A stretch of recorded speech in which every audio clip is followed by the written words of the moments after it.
हमारे बहुत वरिष्ठ लोग काव्य पाठ करने को शेष हैं। उपाध्याय जी हैं, श्रद्धेय श्रीवास्तव जी हैं, दादा जिनका आशीर्वाद हमें अनेक्षा मिल चुका है। प्रमोद जी हैं, क्यों न मैं प्रमोद जी को काव्य पाठ के लिए बुलाऊं। प्रमोद एक ऐसा नाम है जो लखनऊ में चेतना साहित्य परिषद के महामंत्री हैं। तमाम सम्मानों से उनको विभूषित किया गया। देश के वीर रस के बड़े कवि हैं, पूरे देश में अपनी कविताएं पढ़ते हैं। दिल्ली से लेकर के आगरा के महोत्सवों तक उनकी पहचान है।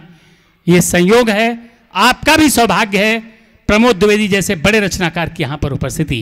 मैं चाहता हूँ कोई लंबी भूमिका ना हो, केवल 4 पंक्तियां उनके सम्मान में, उनकी अगवानी में डॉक्टर शिव अंबर जैसे रचनाकारों ने यूं लिखी कि या तो इन बदचलन हवाओं का रुख मोड़ देंगे हम, या तो इन बदचलन हवाओं का रुख मोड़ देंगे हम, या तो खुद को बाणी पुत्र कहना छोड़ देंगे हम। या तो इन बदचलन हवाओं का रुख मोड़ देंगे हम, या तो खुद को बाणी पुत्र कहना छोड़ देंगे हम। और जिस दिन हिचकिचाएंगे लिखने में हकीकत, कागज को फाड़ देंगे, कलम तोड़ देंगे हम। सच को सच कहना आज के युग में जब चारों तरफ ऐसी आंधियां आ रही हो तो हमें शौर्य, ऊर्जा और प्रवाह की आवश्यकता है। कायरता जिस चेहरे का श्रृंगार करती है, कायरता जिस चेहरे का श्रृंगार करती है, मक्खी भी उस पर बैठने से इनकार करती है। हम चाहते हैं प्रमोद जी आए और अपने राष्ट्र गौरव की ध्वजा को ऊंचाइयों तो ले जाएं। जोरदार तालियों से प्रमोद द्विवेदी जी का सम्मान।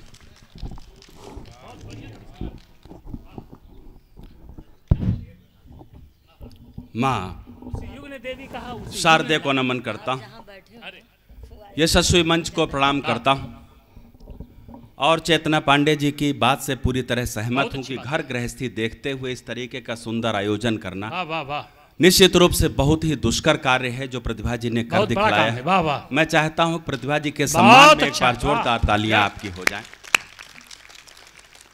मेरे मित्रों, इस कवि सम्मेलन का आरंभ माँ वीणा पाणी की वंदना से हुआ था।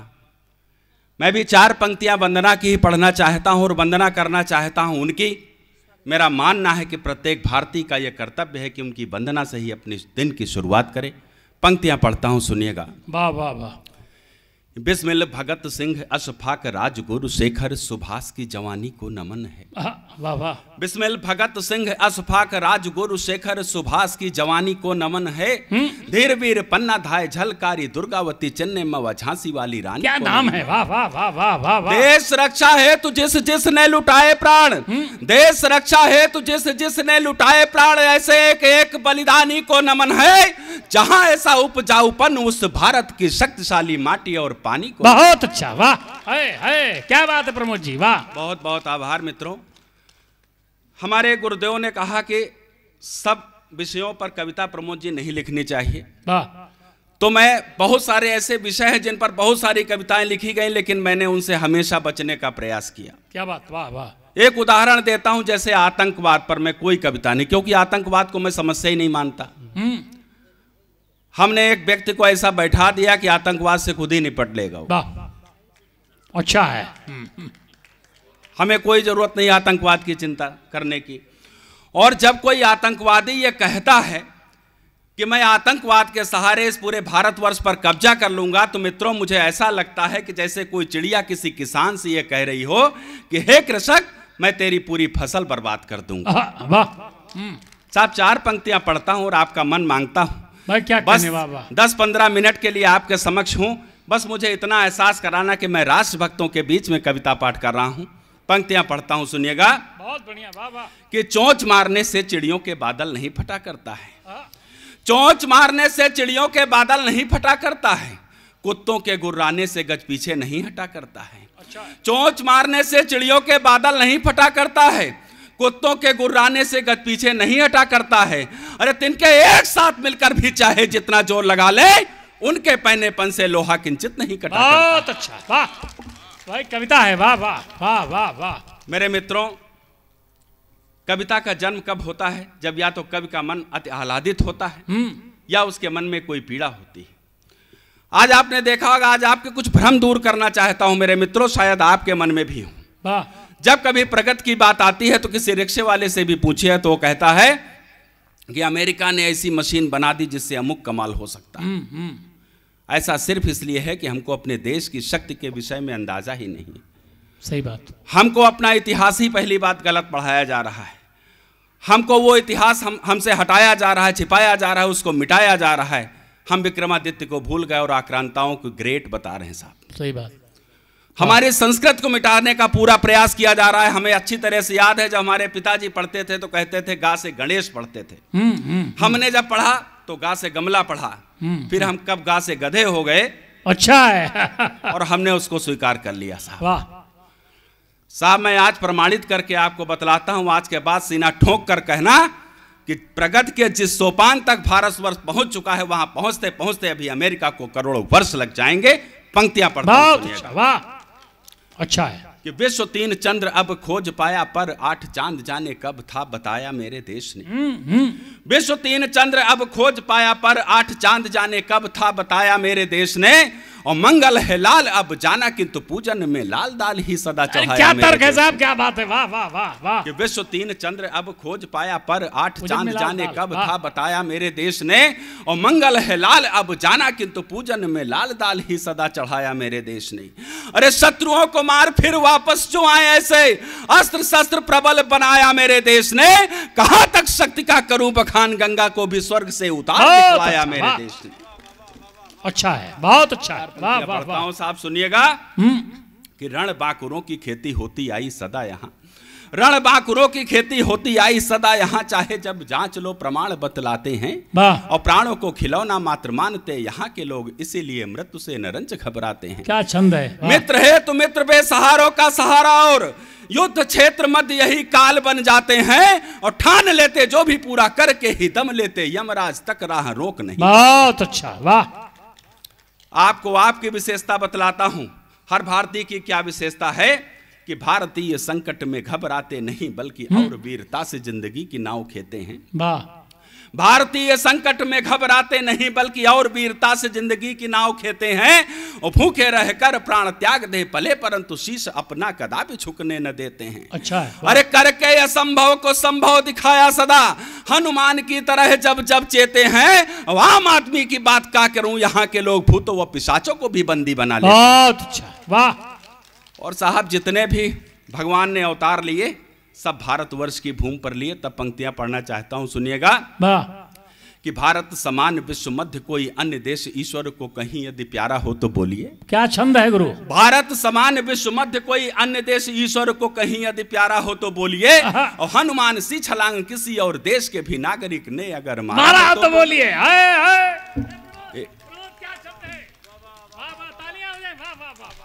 अरे फिर से पढ़िए, फिर से पढ़िए, फिर से पढ़िए। वाह वाह वाह। उसी ऊर्जा के साथ सुनिएगा कि भारत समान विश्व मध्य कोई अन्य देश ईश्वर को कहीं यदि प्यारा हो तो बोलिए। हनुमान सी छलांग किसी और देश के भी नागरिक ने अगर मारा हो तो बोलिए। अरे अपने गुणों से अग जग को प्रसन्न कर, कोई कहीं बना ध्रुव तारा हो तो बोलिए। और वचन के पालन में किसी व्यक्ति ने भी यदि सुत पर भी चलाया आ रहा हो तो बोलिए। भाई कविता हो रही प्रमोद, वाह वाह वाह वाह वाह वाह वाह वाह वाह वाह। कविता हो रही मित्र, वाह वाह वाह वाह वाह वाह वाह वाह वाह। एक बार जोरदार ताली आप लोग। भाई क्या कहने, वाह वाह वाह वाह। अरे क्या कहने, क्या कहने। और पूरे विश्व में केवल भारतवर्ष एक ऐसा देश है जहां किसी का भी अपमान नहीं किया जाता कभी। आतिथ्य देवो भव की परंपरा सिर्फ भारतवर्ष में है और किसी देश में नहीं है। और शायद यही कारण है कि भारत को माता कहा जाता। और आपने सभी सुना अमेरिका माता, इंग्लैंड माता, पाकिस्तान माता, सुना आपने कभी? ये सिर्फ सम्मान की परंपरा हमारी भारतीय परंपरा। क्या बात। तब पंक्तियां पढ़ना चाहता हूं कि भारत ही देश जहां सम अधिकार पाए, उर्दू बंगला तमिल तेलुगु मराठी ने। भारत ही देश जहां सम अधिकार पाए, उर्दू बंगला तमिल तेलुगु मराठी ने।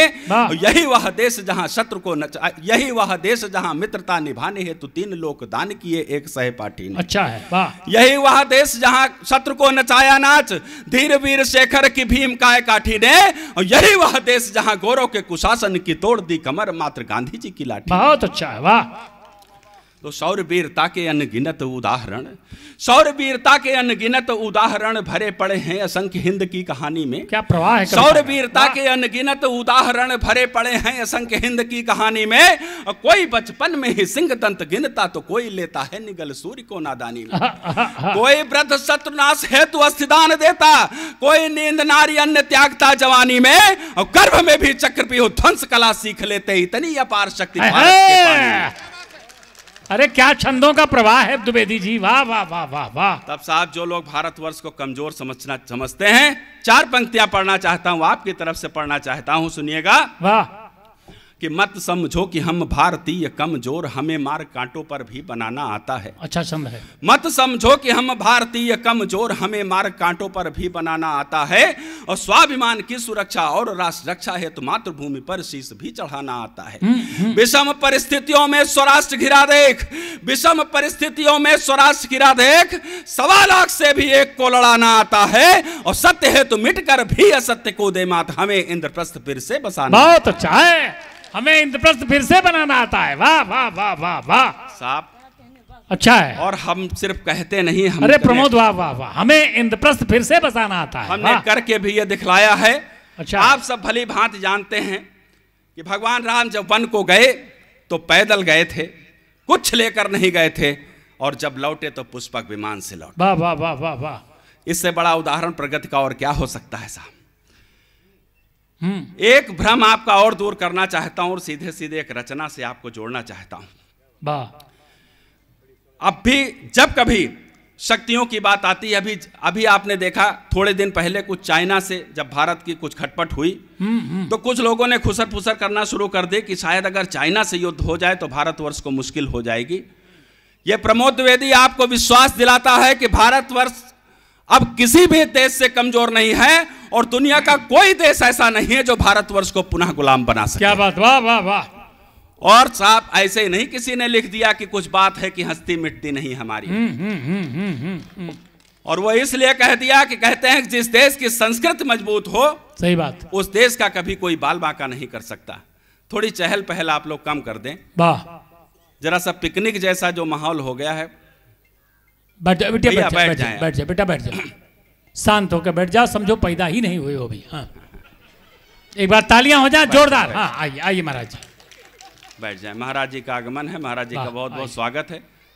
आओ प्रतिभा जी, कुछ और स्वागत में करना हो कर दीजिए, फिर हम पढ़ेंगे। आइए जी, आइए बाद में हो जाएगा जी। चलिए कोई बात, आप काव्य पाठ आप कर दें। बैठ जाओ भाई साहब, बैठ जाइए। हमको 6 जन्म तक याद आ रहा, आपसे हमारी कोई दुश्मनी नहीं है, 7वें गारंटी नहीं ले रहा हूँ। बैठ जाइए भाई साहब प्लीज।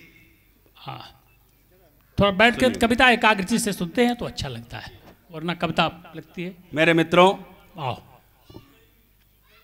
भारतवर्ष की संस्कृति कोई साधारण संस्कृति नहीं है। चाहे जितना मिटाने का प्रयास किया गया हो, लेकिन भारतवर्ष की संस्कृति ने न सिर्फ भारतीयों को प्रभावित किया, विदेशियों तक को प्रभावित किया। आप सब जानते हैं, यहाँ इतिहास के जानकार बैठे हुए, आप सब जानते हैं इंग्लैंड की महारानी विक्टोरिया बहुत ही कम उम्र में विधवा हो गई थी। जब उनके पति का स्वर्गवास हुआ तो उनके कुछ चिंतकों ने उनसे कहा कि हे महारानी साहिबा, क्यों ना आप दूसरा विवाह कर लें। तब महारानी विक्टोरिया ने जो उत्तर दिया, यदि भारतीय संस्कृत से उत्प्रोत उत्तर हो, तब तक जो मुट्ठियां बंद हैं खुल जानी चाहिए। महारानी विक्टोरिया ने कहा कि यदि मैं केवल इंग्लैंड की महारानी होती तो निश्चित रूप से दूसरा विवाह कर लेती, लेकिन मैं इंग्लैंड की महारानी होने के साथ साथ उस भारतवर्ष की साम्राज्ञी भी हूं, जहां पर पति और पत्नी का 7 जन्मों का संबंध माना जाता है। बहुत अच्छी बात। तब पंक्तियां पढ़ता हूं, सुनिएगा। कि जिसको देख देवता भी हैं निस्वासर आहें भरते, जिसको देख देवता भी हैं निस्वासर आहें भरते, जिसकी सूर्य चंद्र 24 घंटे निगरानी करते, जिसकी रक्षा है तो हिमालय उत्तर दिश में खड़ा हुआ, सुच विशाल सागर भी जिसके चरणों में है पड़ा हुआ, पतित पावनी गंगा ने भी जहां भीष्म सा पुत्र जना, जो आगे चलकर सारे ही वीरों का सिर मोर बना, कार्य क्यों न कितना दुष्कर हो पल भर में नर कर देते, आवश्यकता पड़ जाने पर यम तक से भी लड़ लेते, जिसको देख विघ्न बाधाएं आने में घबराती हैं, जिसकी त्याग भरी गाथाएं दसों दिशाएं गाती हैं, जिसने दुनिया में लहराया शौर्य वीरता का परचम, उस भारत को दास बनाए, बोलो इतने किसमें दम। एक बार अरे कविता भारत माता की जय, भारत माता की जय, वंदे मातरम, वंदे मातरम। और मेरे मित्रों, हमारे समाज क्या में कहने प्रमोद जी, वाह वाह वाह वाह वाह वाह वाह। हमारे समाज में अगर सबसे कमजोर किसी को कहा जाता है तो नारियों को कहा जाता है। लेकिन मैं बतलाना चाहता हूं कि भारतवर्ष की नारी न तो कभी कमजोर थी न आज है। अभी हाल ही में कुछ वर्षों पूर्व आपने समाचार पत्रों में पढ़ा होगा, आंध्र प्रदेश की एक 13 वर्षीय बालिका जिसका नाम मालावत पूर्णा था, उसने 13 वर्ष की अल्पायु में माउंट एवरेस्ट पर फतेह हासिल की। उसके शौर्य को प्रणाम करते हुए पंक्तियां निवेदित करना चाहता हूं, सुनिएगा कि एक नारी ने भी देवों को पल में बालक बना दिया, एक नारी ने भी देवों को पल में बालक बना दिया, और एक ने सतबल पर खुद को रावण से बचा लिया। कोई उंगली पर गोवर्धन रखकर प्रजा बचाता है, कोई द्रोणागिरि को रातों रात उठा ले आता है, कोई निधन आज नारी को तज वर्षों जी लेता है, कोई सागर तक को अंजुलि में भरकर पी लेता है। वर्षों से भटका भी जिस दिन ध्यान लक्ष्य पर है देता, वर्षों से भटका भी जिस दिन ध्यान लक्ष्य पर है देता, एक भयंकर डाकू तक भी रामायण को रच लेता। जहां वानरों ने भी पत्थर पानी में तैराया है, बिना किसी खंभे के सागर पर तक सेतु बनाया है, पशुओं तक में व्याप्त जहां के हो इतनी अद्भुत दमखम, उस भारत को दास बनाए, बोलो इतने किसमें दम। प्रमोद जी वाह वाह। और मेरे मित्र, अरे बढ़िया है भाई, क्या कहने, हमें क्या खोज खोज कर तथ्य लाए मित्र, वाह वाह वाह वाह वाह। अब मैं एक ऐसा नाम लेने जा रहा हूं जिसने प्रण लिया, ये भैया जरा समोसा मसा रोक दो, देखो ब्राह्मण का बेटा हूं, खाते पीते किसी को देख नहीं सकता, बंद कर दो थोड़ी देर। ये समोसा तो कल भी खा ली हो, कविता कहाँ मिली फिर? मान जाओ, हम चले जाएंगे फिर समोसा हम देखे जाएंगे, हम नहीं खाएंगे आज। हाँ। चलिए सुनिएगा, थोड़ा आधा पौन घंटा एक बार जरा जोरदार तालियां बजा दीजिए। चलता हूं। तो उस व्यक्ति ने यह प्रण लिया कि जब तक मेरे तन में श्वास है तब तक मुझे अंग्रेज कभी छू भी नहीं सकते। और उसने न सिर्फ प्रण लिया बल्कि यह करके दिखाया, प्रमाणित करके दिखाया। पंक्तियां पढ़ता हूं, सुनिएगा कि शेखर ने न्यायालय तक को जहां निडर हो हिला दिया, शेखर ने न्यायालय तक को जहां निडर हो हिला दिया, जीवित उन्हें पकड़ लेने का स्वप्न धूल में मिला दिया। सत्य अहिंसा देख जहां की गोरों का उड़ गया सुआ, गांधी का चरखा भी उनके हेतु सुदर्शन चक्र हुआ। पुत्र गंवाए किंतु बहादुर शाह न रंच मात्र दहले। मेरे मित्रों, आप सब इतिहास के जानकार बैठे हुए, आप सब जानते हैं देश का अंतिम मुगल शासक बहादुर शाह जफर, उसके 2 बेटे और दोनों बेटों के शीश काटकर सुबह सुबह नजराने के तौर पर अंग्रेजों ने सजा कर भेजा। उस पर आवरण पड़ा हुआ था, उस आवरण को हटाया गया और उस आवरण को हटाते ही एक पर्ची थी, उस पर्ची पे लिखा था कि दमदमे में दम नहीं है, खैर मांगो जान की, ऐ जफर ठंडी हुई अब तेग हिंदुस्तान की। मेरे मित्रों, ये दृश्य देख करके भारतवर्ष का शायद विश्व का कोई भी पिता होता तो वहीं पछाड़ खाकर गिर पड़ता, लेकिन बहादुर शाह जफर देश का एक ऐसा जाबाज सिपाही था, उसने अपनी इस पीर को मन में छिपाया और अंग्रेजों को जवाब देना उचित समझा। उसने जवाब में जो 2 पंक्तियां लिखी, अगर भारतीय शौर्य को प्रणाम करती हो तो अब तक जो मुट्ठियां बंद हैं, अच्छी बात, वाह वाह वाह वाह प्रमोद वाह। उसने लिखा कि गाजियों में बू रहेगी जब तलक ईमान की, गाजियों में बू रहेगी जब तलक ईमान की, तख्ते लंदन तक चलेगी तेग हिंदुस्तान की। वाह है वाह। अब पंक्तियां पढ़ता हूं, साहब सुनिएगा। बहुत अच्छा। कि शेखर ने न्यायालय तक को जहां निडर हो हिला दिया, जीवित उन्हें पकड़ लेने का स्वप्न धूल में मिला दिया।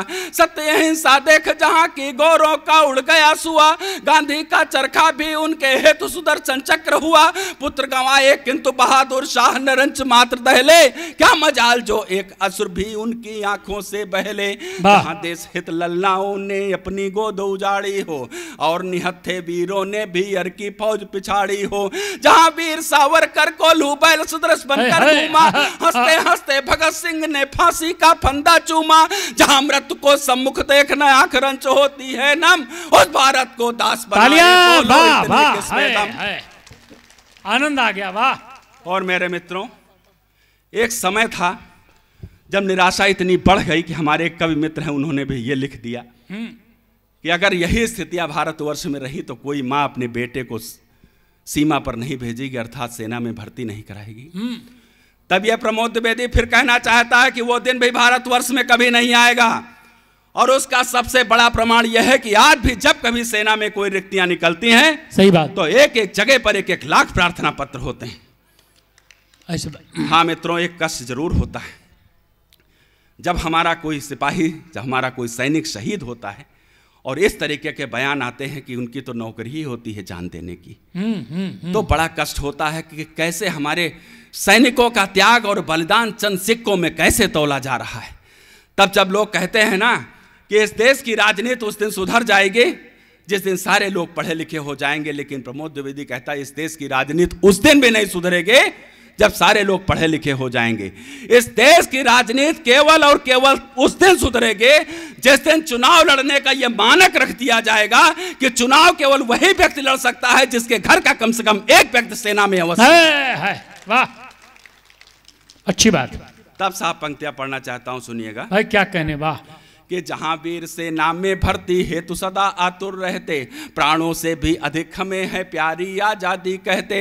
जहां पत्नियां खुद सीमा पर पति को भेज दिया करती, विधवा होने पर शहीद की मन में गर्व किया करती, माएं शहीद होने पर निज किस्मत पर इतराती, दुख होता तो इतना काश की एक और सुजन पाती। सैनिक अपने कदमों को रण में न कभी रुकने देते, प्राण त्यागते किंतु राष्ट्रध्वज रंच नहीं झुकने देते। अंतिम क्रिया किसी योद्धा की जब स्वदेश में की जाती, तब भी उसे सलामी तोपों द्वारा ही है दी जाती। जहां त्याग बलिदान व साहस का ऐसा पावन संगम, और भारत को दास बनाए बोलो इतनी किस्में दम। और मेरे मित्रों, वीर रस के कवियों के ऊपर सबसे बड़ा आरोप यह लगाया जाता है कि उनके पास अगर भारतवर्ष के अतीत का गुणगान करने को न हो तो शायद वर्तमान में उनके पास कुछ नहीं है। तब मैं फिर कहना चाहता हूं कि यह ठीक है कि मैं अपनी अच्छाइयों को जिस तरीके से स्वीकार करता हूं, अपनी कमियों को भी स्वीकार करता हूं, लेकिन अन्य देशों से यदि तुलना की जाए तो भारतवर्ष आज भी इतना स्वर्णिम है कि लिखा जाए तो पन्ने कम पड़ जाएंगे। अभी तो ये तो तब पता चलता है जब भारतवर्ष से कहीं अपने घर से निकल करके आप कहीं बाहर जाते हैं तो पता चलता है कि मेरा देश क्या है। इसका आकलन तो उस दिन होता है साहब। पंक्तियां पढ़ता हूं, सुनिएगा। कि मात्र नहीं स्वर्णिम अतीत के बल पर मैं यह कहता हूँ, मात्र नहीं स्वर्णिम अतीत के बल पर मैं यह कहता हूँ, जो भी कहता उसे प्रमाणित करके भी मैं रहता हूँ। वर्तमान में भी भारत ने निज ताकत को सिद्ध किया, युद्ध कारगिल का मुश्किल था फिर भी उसको जीत लिया। मेरे मित्रों, जब कारगिल का युद्ध हो रहा था बड़ी विषम परिस्थितियां थी, दुश्मन सैकड़ों फीट की ऊंचाई पर और भारतीय सेना सैकड़ों फीट नीचे खड़ी थी। युद्ध तो हमने तब भी जीत लिया। और मेरे मित्रों, उस समय दोनों तरफ के सैनिक युद्ध कर रहे थे, लेकिन एक अंतर था, पता नहीं आपने ध्यान दिया या नहीं दिया। यदि नहीं दिया तो मैं आपका ध्यान उस ओर आकृष्ट कराता हूं कि दुश्मन सैकड़ों फीट की ऊंचाई पर, भारतीय सेना सैकड़ों फीट नीचे खड़ी थी और युद्ध तब भी उसने अपने झंडा फहरा दिया, अपना तिरंगा फहरा दिया वहां पर। और अंतर यह था मेरे मित्रों कि जब भारत के सैनिक युद्ध कर रहे थे तो उनका सिर ऊंचा था, और जब पाकिस्तान के सैनिक युद्ध कर रहे थे उन सिर नीचा करके युद्ध कर रहे थे। यह मूलभूत अंतर था साहब। पंक्तियां पढ़ता हूं, सुनिएगा। कि मात्र नहीं स्वर्णिम अतीत के बल पर मैं यह कहता हूं, जो भी कहता उसे प्रमाणित करके भी मैं रहता हूं। वर्तमान में भी भारत ने निज ताकत को सिद्ध किया, युद्ध कारगिल का मुश्किल था फिर भी उसको जीत लिया। अत्याधुनिक अस्त्र शस्त्रों से भारत आज सुसज्जित है, कोई देश न दुनिया का कर सकता इसे पराजित है। एक नहीं सैकड़ों कर करे सेना में है भरे पड़े, धूल चटा दें सभी शत्रुओं को रण में जो खड़े खड़े। अगर हाथ खुल जाए पल भर में भूगोल बदल देंगे, भारत माँ के कटे हुए सब अंगों को फिर सी लेंगे। बच्चा बच्चा जहां राष्ट्र रक्षा सिद्ध हो एटम बम, उस भारत को दास बनाए बोलो इतने किसमें दम। एक बार जोर से बोलिए, भारत माता की जय, भारत माता की जय, वंदे मातरम, वंदे मातरम, जय हिंद जय। बहुत अच्छा, आइए, बहुत अच्छा प्रमोद जी।